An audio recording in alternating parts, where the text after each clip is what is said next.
Hello. Welcome, everyone. Welcome. Hello.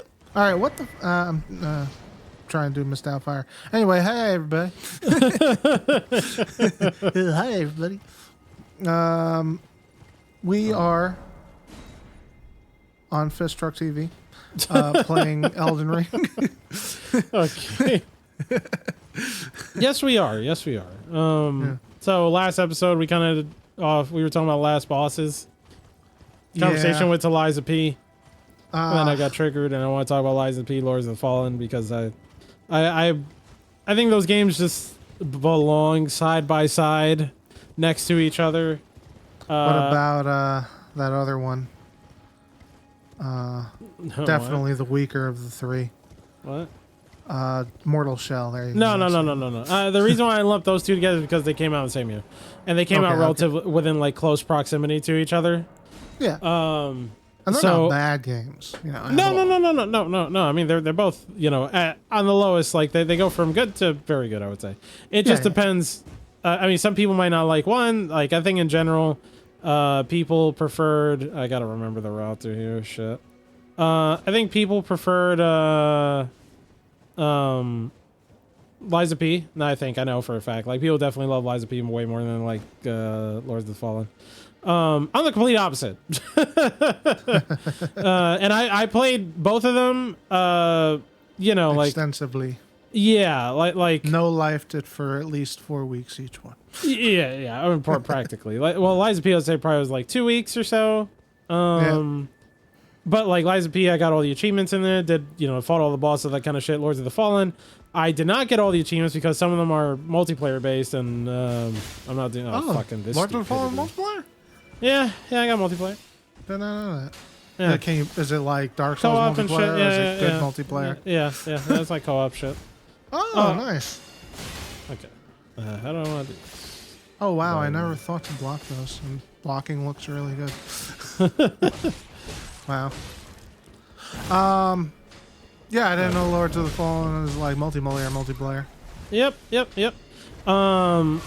So Lords of the Fallen, or comparing the two, just because once again they're two Souls-likes that came out within close proximity of each other, and they were like high-profile enough releases. Like they weren't just like indie shits. They definitely had a budget. Each of them had a budget. Right. They clearly had a budget behind them. And I'm not gonna lie. Like I just like Lords of the Fallen way more. It could just be because I prefer, like, unlike. So like you just don't like that, you know, Victorian aesthetic, right? Like that type shit. I like it. I don't like it as much as fantasy. Same. Yeah. Well, no, not same. No, you just don't like it like that. Yeah, I definitely don't like. I mean, I'd play Liza P if it was good. Like it is good. I'm sorry. I apologize. If it was better than it is, because I just can't get over the aesthetic. Like Bloodborne, even Bloodborne, that you know, I don't know what you call it, goth. It's Victorian, man. Yeah, it's you know, it's not my team, not my. Yeah. Just like I you know, I don't like mechs. Oh yeah, mechs. Yeah. I don't like the big Gundam mech type thing. So when the Armored Core came out, I was like, sure, nah. I'll pass it. Yeah. even though I know it's a good game. I know it's a good game. Yeah. Same like that's me and Armored Core is, in my case, I have played past entries and didn't like them, so I was just like, yeah, I could give a shit really. Like I still might try it out just because I can, you know, like because it's you know, like my Steam family thing, but you know, yeah, like when it was coming out, especially, you know, I have some friends that I go like, oh, hey, you gonna make an Armored Core video? I'm like, no. Like, it's Armored Core. Like, it's not a Souls-like or anything. Like, it's not an action RPG or anything like that. It's an Armored Core game. Like, they specifically stated, because, you know, obviously they hadn't made an Armored Core game in ages. And, and leading up to it, you know, the question naturally comes along. It's like, oh, you know, this is going to be like your games that everyone knows you for now. And they're like, nope.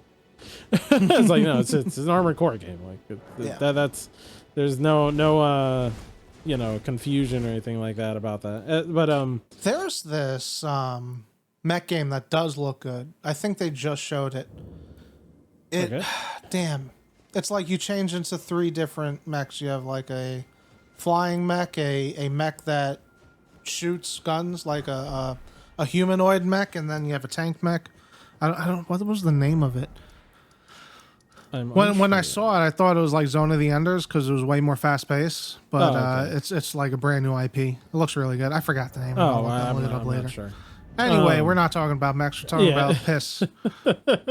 So so I guess going back on topic about like the big high profile Souls likes that came out last year. So Liza P and Lords of Fallen, I think, were the two biggest ones.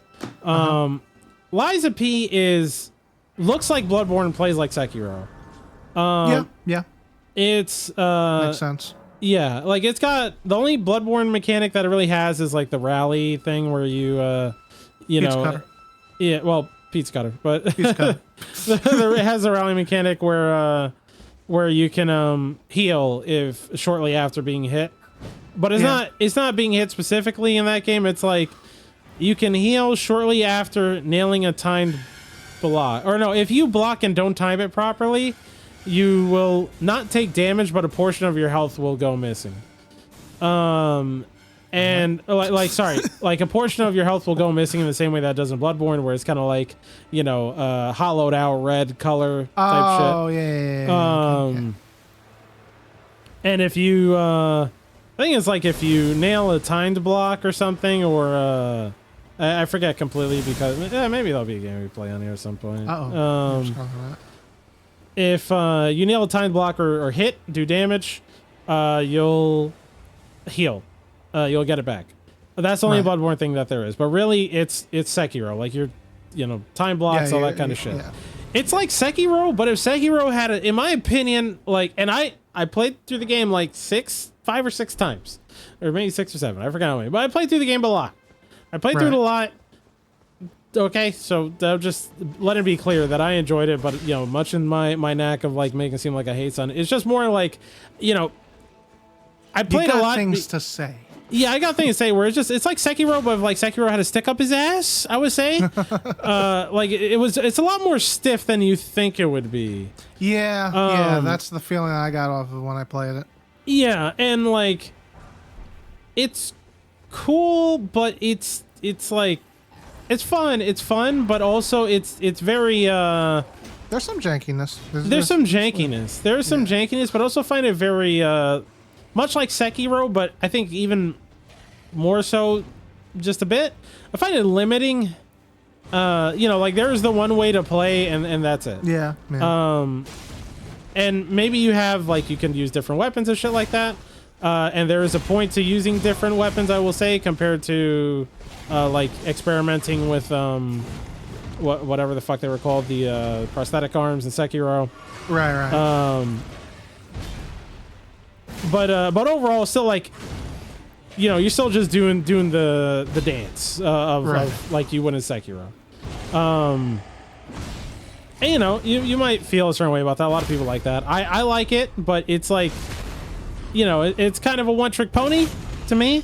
Yeah. It's really, really cool. It's a very good, it's a cool pony. It's a very cool pony. It's wow, holy fuck. I got the drop off that guy. That's fucking sick. That is all right. Oh yeah. Anyway, are you abandoning your sword and shield? Absolutely not. Okay. So, oh fuck. Wait, no. Did I forget about her quest line? Oh no. No. Wait. Oh no. No. Wait. Shit. Now you won't get the coat, I guess. No, it's not. Fuck that. Only her. Oh, you never killed the guy here, did you? Be free. You need to think. I got the E. I don't even remember what it. Weren't you were supposed to talk to God for not what the fuck's that guy's name? Her father? No, not yet. It's supposed like I mean I could just Google this shit and find out. Yeah. But I'm not going to. Let's keep going. Okay. So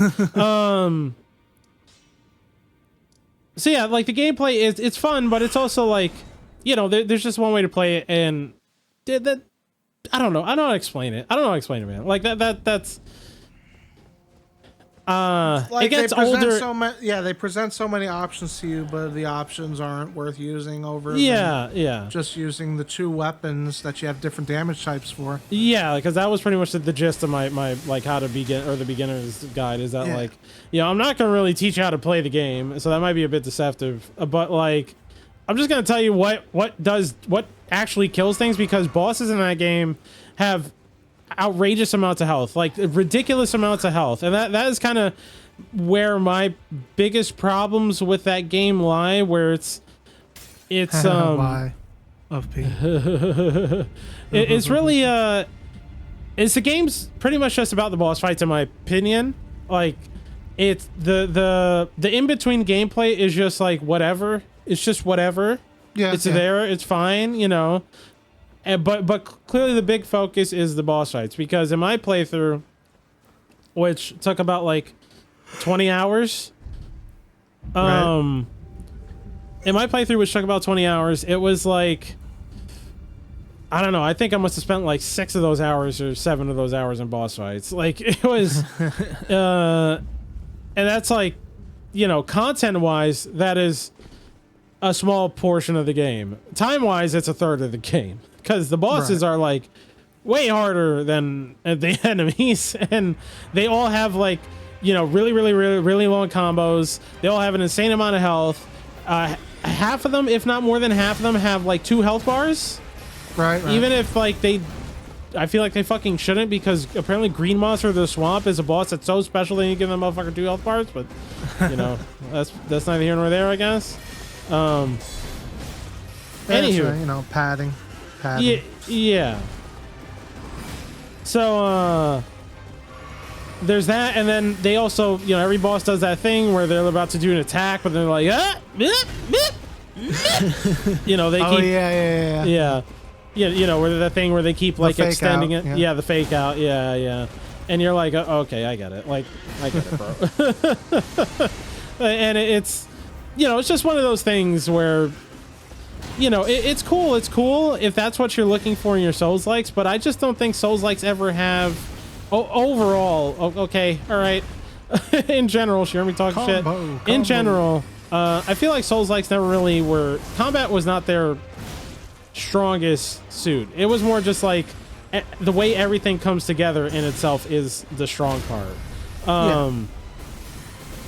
And may not everyone feels that way, but I feel like if I wanted like a super punishing, like fast-paced kind of thing, right? I would, I always bring a Bayonetta or Don't May Cry or some shit like that. I would play those games. Where the combat, I feel like, supports that kind of, like the way it's designed and the sheer amount of depth it has supports that kind of thing. Yeah. Whereas opposed to this, those are like action adventure cross between. Those are just action. Those are like practically fighting games, like fighting games. Yeah. Same with like Ninja Gaiden. Also, Ninja Gaiden is like, and when you look at the input Combos. screen or the combo screen or whatever, that shit looks. If you said that was a fighting game, you could fool somebody. Because they use the same kind of combo system in Dead or Alive, I think. So, there's an interesting like, they're trying to make fighting games. Fighting games are not the most popular medium of video game, right? It's a niche, but it's the diehard, people that go and play fighting games, that like fighting games, that learn a brand new thing, that keep fighting games alive. Yeah. And they're trying to do the new thing where it's like one button inputs, for like specials or some shit. Yeah, but like assisted modes, right? Yeah. Where but instead of assisted modes, it's the whole game is one button inputs. And like I find, like at the end of the day, like damn, what's the saying? It's easy to get into, hard to master type thing. Yeah. That's like at the end of the day, if you have a complicated combo system in like say original Tekken or something, where you have to go in, and press a bunch of buttons to get really high damage output, Whereas like New Tekken, you can have assisted buttons to get the same amount of output. It doesn't matter how complicated the combos are. It's just how good you know the game. Yeah, because you could still, if you're not nice, you're still not nice. Like one-button combos or supers, I should say. Like that's what it is, right? Right. Well, also the whole fighting system is now simplified, you can pull off a whole combo just by pressing like one button. Oh, okay. Yeah, like regardless, that's Multiple not gonna make you good.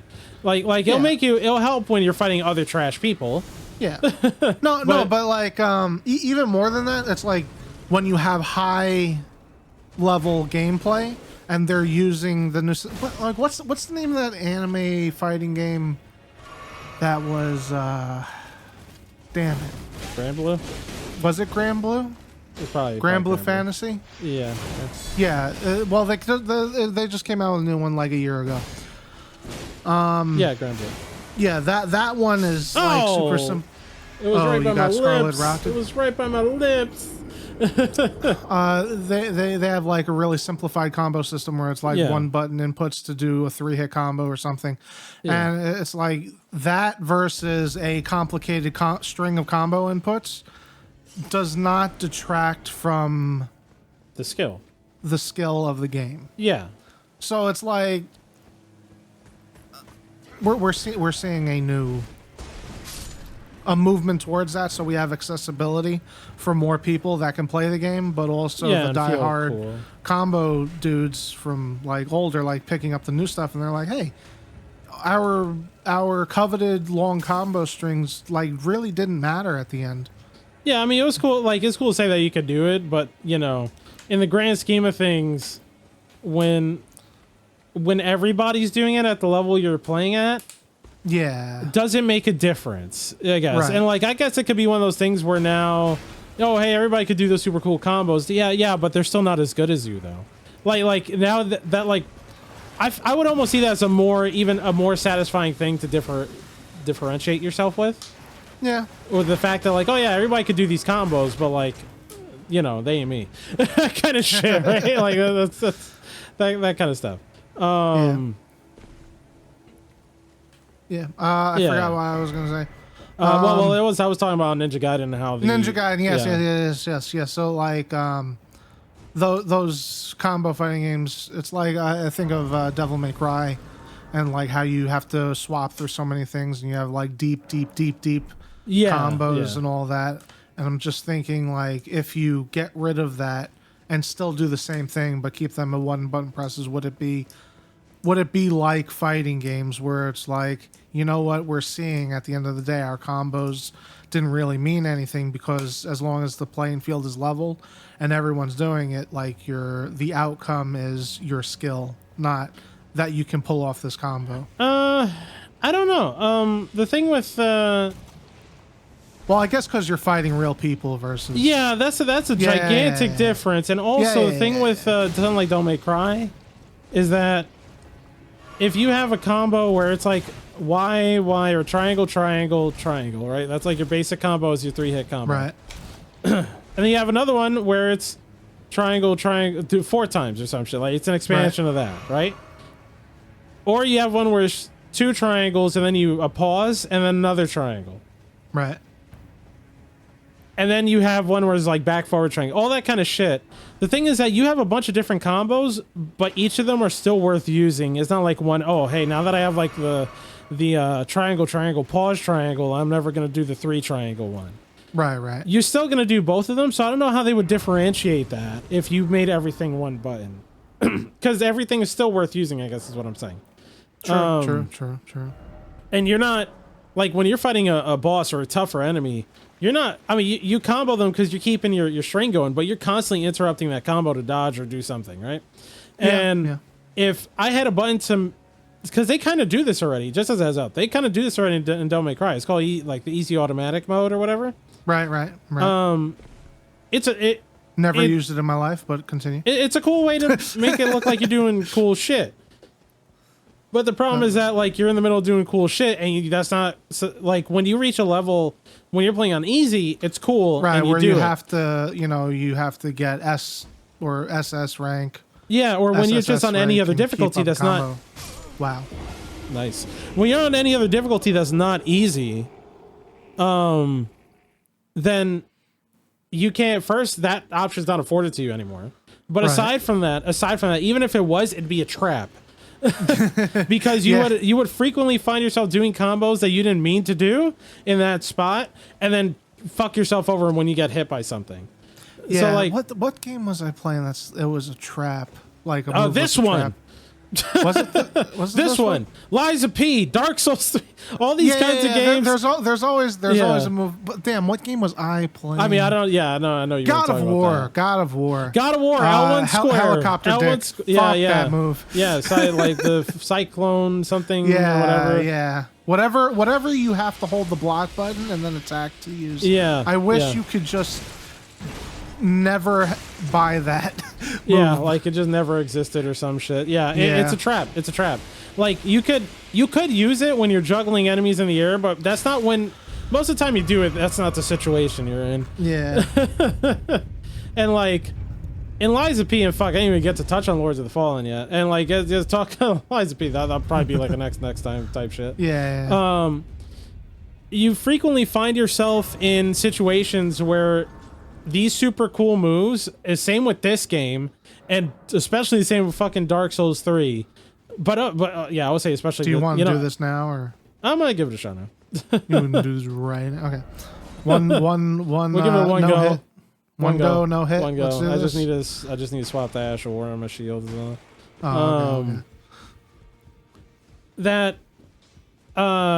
frequently these flashy moves, all they do is just put you in insane danger. Like that's all they do. Like they don't give the amount of time they take versus the amount of time that enemies and bosses tend to give you to do things. Oh, what the fuck did I just do? Did you just put the same one on? No, I did not. I put the heavy infusion on my shield, which is bad. Oh, okay. Okay, there we go. Problem solved. Let me check my talismans. Enhances guard counters. I'm not going to be doing those in this fight. Do that. And it just kind of, it's cool to have there, but it's kind of pointless, and that's how I feel. Like Lies B commits that sin. Yeah.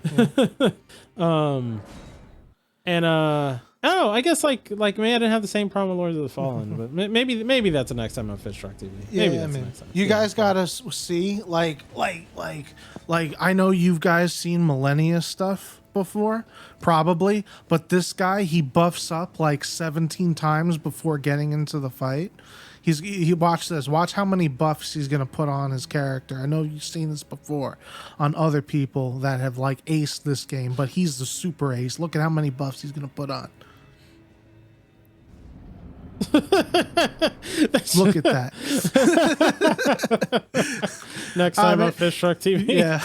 Bye-bye.